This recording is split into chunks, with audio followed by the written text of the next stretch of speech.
doorashada Sweden oo bilaabatay 26 bishan Agosti waxayna socon doontaa ilaa 13 September maalinta ugu dambayso ee doorashada oo qof kaste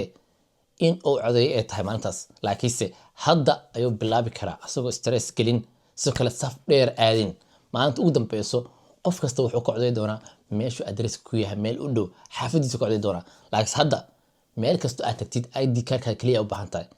numberkaaga xataa ma u baahnid haddaad soo iloodid ama se aadan aqoonin ama se ku soo dhicin ma u baahnid ID card kaliya u baahan tahay haddii aad haysan ID card-kana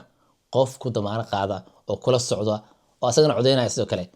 oo ku qeexay in adiga tahay kaliya u baahan tahay marka ma marsiyo dham ma jiro haddii aad soo karin guriga ayaa waraaqad lagu soo diri karaa oo buuxin kartaa waa diri kartaa marka qofka maanta dhaho ma codeyn karo oo 4 sano soo socoto يعني مستقبل كيس لو آمنايو وأيان درو شرعي وين ما هيستي سومان وحاقو ذكرتا قبل كا يسو كلا مقالة ديكنت كومون يسو كلا ريجيون فولت أي عو ذكرتا قف كمركا شرعي وين كهستو وحاقو ذكرا سدح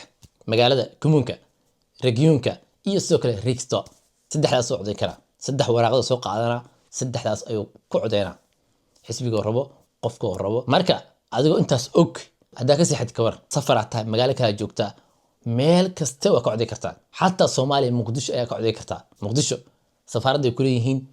تجيسا وكان أدريس كان حالانا قيبتو كليهين حافظة جلسي تجيسا وكان واوعي كرتا نمبر كود مشهد كقريحين سيدو كلا كينيا لابا حارون ايا جرتو او سيدو كلا دورشدا كوغلي كرتيد marka siiwac waxyaabaha laga baahan yahay kale hadii laga baahan kaliya numberkaaga iyo ID-gaaga waxna sii weydii iyo goobta iyo xilliga waxna sii weydii marka hadda ina sii codeysi waa hada safar ku maqanta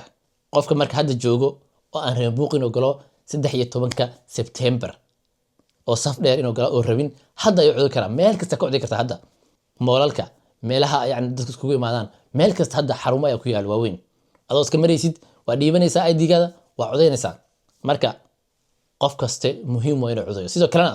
dhinacay u codeynaysaa dhinaca adiga ku heelinaya ayaa codeynaysaa waana dhinaca bidixda socialka vensterka milyoga iyo sidoo kale centerka soo shaqeeyaan intaas ayaa codeynaysaa haddii aadan rabin intaas inaad u codeysid oo aad rabtid cunsurnimadii faquuqii waxyaabihii hadda soo socday sanadii ugu dambeeyay inay kugu sii socdaan muslim naciibka masaajid qof muslina xijaab kulli dhinaca u codeynaysaa taqaanaa waana midigta taajiriinta يعني dadka aan dad kala faquuqayo muslimka inuu wax ka ahayn iswiilshada noqon kariin muslim in lagu faquuqo lagu caayo maalin kasta Soomaaliya tahay lagu caaynayo lagu leeyahay dalkan kalaabo hal codeeyo marka rasta